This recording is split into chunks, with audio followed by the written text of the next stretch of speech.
আসসালামু আলাইকুম, welcome to dine out with Hasan. আশা করলাম সকল ভালো আছেন, সুস্থ আছেন। আমি আলহামদুলিল্লাহ ভালো আছি। আজকে আমি আইছি মশলা বাজারও হওয়ার কারণ হইল আমি হাঁস কিনাতে আইছি। আমার কদিন ধরে জানা হওয়ার হাঁসের মাংস খাইতাম।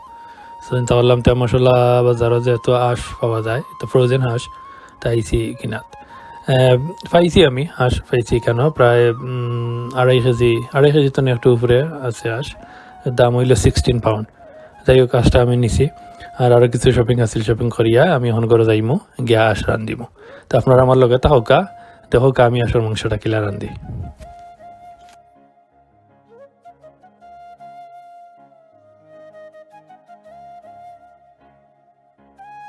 হাঁসটা আমি এখন পরিষ্কার করলাম। যাই হোক হাঁসটা অলরেডি তারা পরিষ্কার করিয়া দিলেইছে। সাধারণত আসর মাংস রুমা থাকে, কিন্তু এই হাঁসটার মাঝে আমি এটা রুমা দেখলাম না, আছে খুব কম।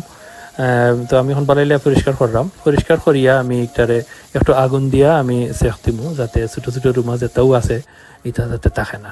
আসল লগে আলাদা একটা বেগর মাঝে তারা গলার হাড্ডি কলিজা গিলা ওগুলারে আলাদা করিয়া দিছে, ওগুলো অপরিষ্কার করলাম।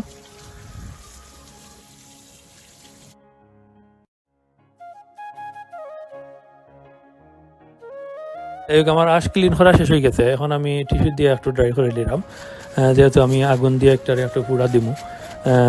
ভিজা থাকলে আগুনে পুড়া দিত না, তো বলে ড্রাই করলাম টিস্যু দিয়া।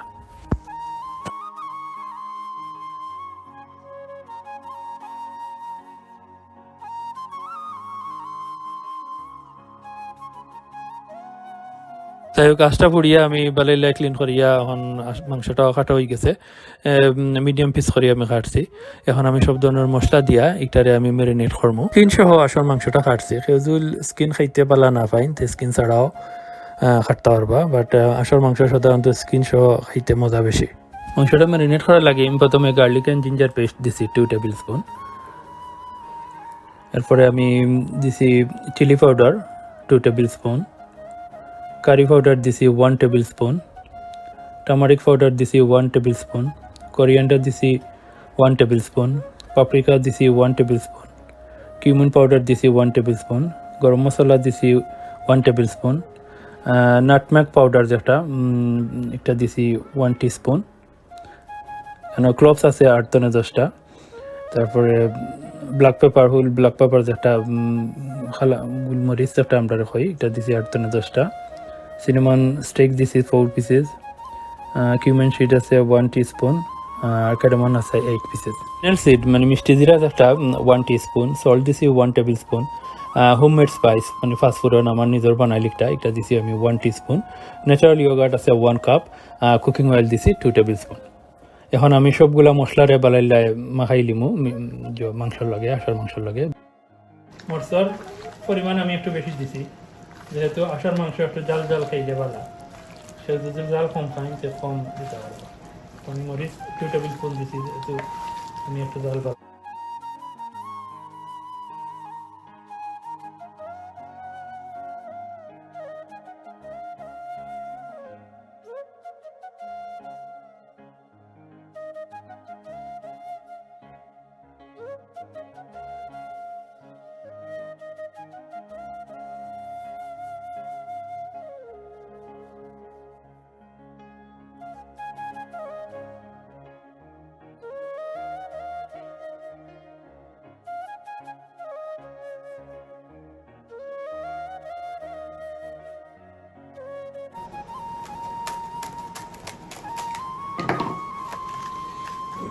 ওকে, আমার আষাঢ় মাংস ম্যারিনেট হয়ে গেছে। এখন আমি ফ্রিজে রাখি দিব, পুরা ওভারনাইট থাকবো আমার। আপনার যদি এনাফ সময় থাকে না যে 1 ঘন্টা রাখার চেষ্টা করবা।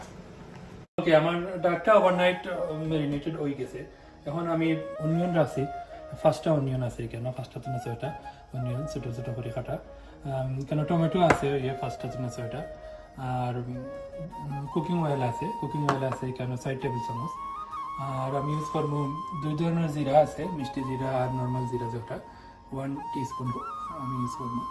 আর এখানে শুকনো মরিচ রাখছি আমি 5-7টা না আরও বেশি 8টার মতো আছে। আর এখানে গার্লিক আছে, 2টা গার্লিকরে আমি ছোটো ছোটো করে ইয়ে করছি, চুলাইয়া রাখছি। এইগুলা গার্লিক আর শুকনো মরিচটা আমি কারি রেন্ডে দিয়ে দেবো। অ্যাড করবো আরও পটেটো অপশনাল, সে দিতে পারেন নাও দিতে পারেন, আমি বালা পাইয়ের লাগে দিলাম এবং আমি স্ক্রিন সহ দিলাম। এখানে প্রায় 9-10টার মতো পটেটো আমি রাখছি। আর ইউজ করবো আমি সল্ট, এখানে 1 টেবিল স্পুন সল্ট আছে। আর হনগুলো দিয়ে আমি এখন স্টার্ট করবো।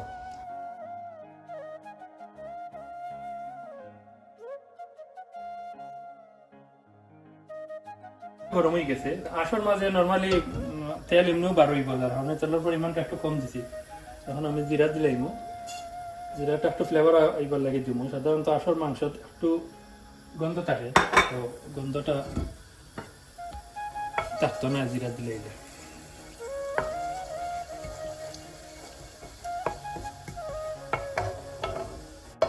ওকে, আমার জিরাগুলা একটু ফ্রাই হয়ে গেছে। এখন আমি অনিয়নটা দিলাইম এখানে।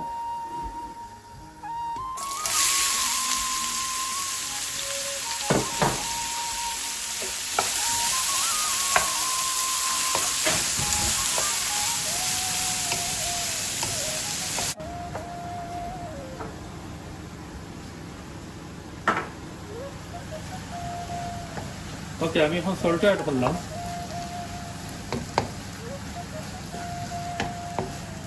একটু অনিয়নটা একটু ব্রাউনি হোক, জানলে ওদের আমি টমেটো অ্যাড দিব।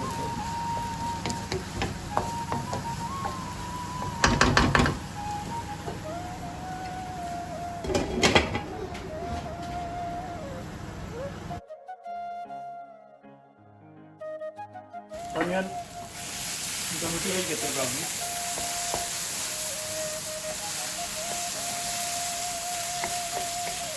এখন আমি সব টমেটোটা ইউজ করবো।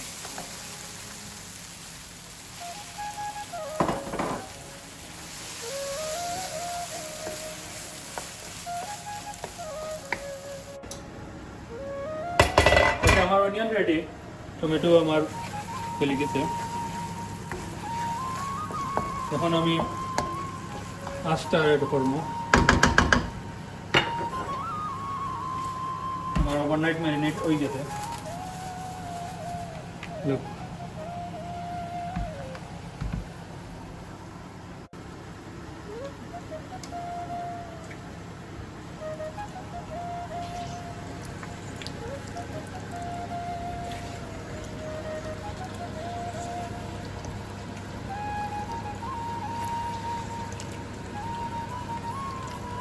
আমি মাছটা ভালোইলে মিক্স করলাম। মিক্স করিয়া আমি ফুল গ্যাসও রাখি দিব আনটিল কুক হওয়া পর্যন্ত।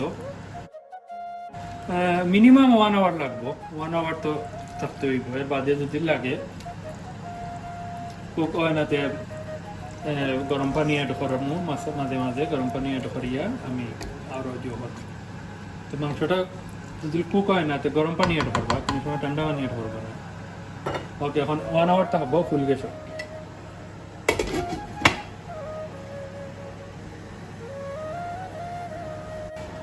ওকে, হাফ অ্যান আওয়ার হয়ে গেছে। এখন আমি একটু লাড়িয়ে দিব, এত মুড়ো লাগে না।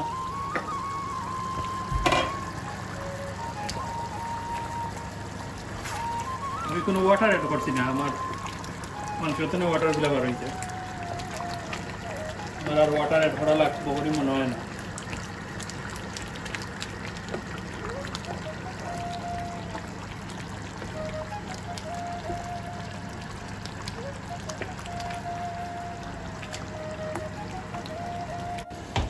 ওকে, আমি বলে লাড়িয়ে দিলাইছি। এখন আমি আরও পুরো হাফ অ্যান আওয়ার রাখবো ফুল গ্যাসও। হাফ অ্যান আওয়ার রাখিয়া এরপরে আমি দেখবো যদি কুক হয় না, যে আমি একটু ইয়ে করবো, বাট ফুল গ্যাসও আরও হাফ অ্যান আওয়ার থাকবে। আমার হাফ অ্যান আওয়ার হয়ে গেছে। এখন আমি একটু লাড়িয়ে দিব।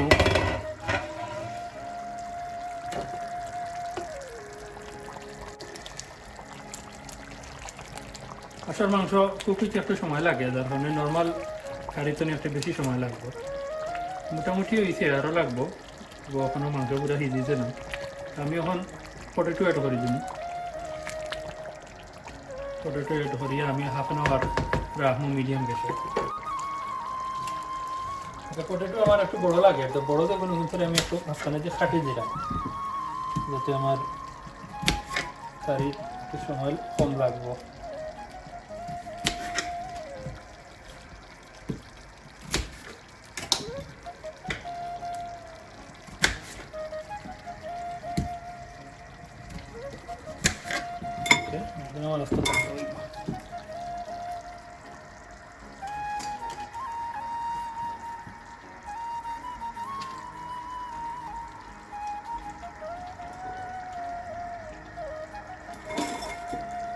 একটা গ্রিন চিলি দিব আমি।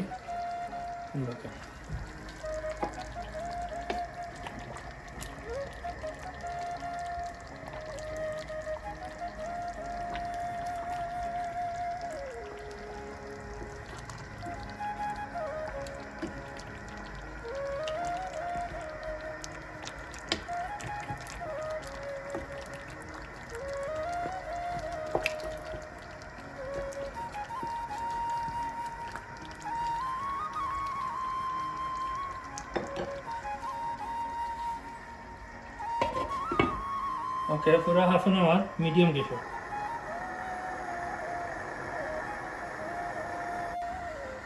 ওকে, আমি এখন একটু ওয়াটার অ্যাড করবো। জল একটু আটিছে, আমি আরও জলের দরকার।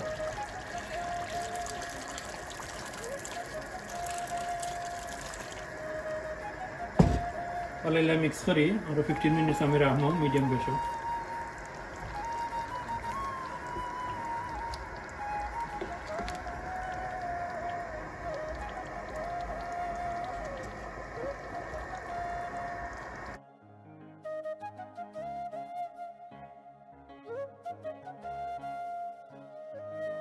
দশ মিনিট জাল খাইলে হয়ে যাব। আমি এখন গার্লিকটা দিলাম, গার্লিকগুলো অ্যাড করবো। আমি গার্লিক একটু লেটে দিলাম, আমার কারণ হইলো আমি চাইলাম গার্লিকগুলো আস্তে থাকতো, খাইতে সময় যেলা কামড়ো পড়ে, এলাই গার্লিক একটু লেটে দিলাম। গার্লিক আর শুকনো মরিচটা আমি দিলাম এখন।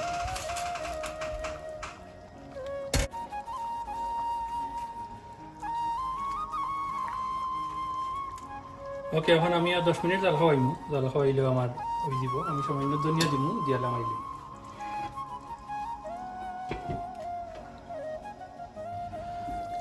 মাশাআল্লাহ, আমার কারি রেডি। খুব সুন্দর একটা কালার আইছে। আমি এখন একটু সল্ট দেখিলে, লবণটা একটু টেস্ট করি, দেখি লবণ দিতাম নি।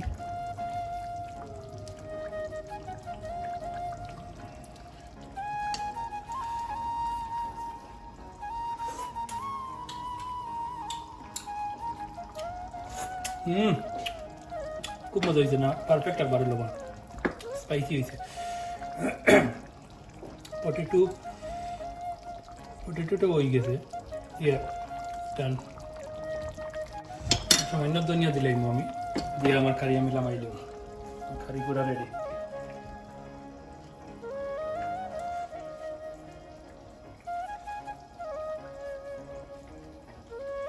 ডাকবো না, রেডি।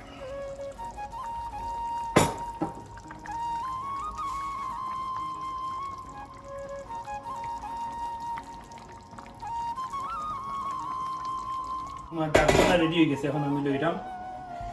ডাকবোনাটা সাদা ভাত, পোলাও রাইস বা চাউলের গুঁড়ির রুটি দিয়ে খাইতে পারবা।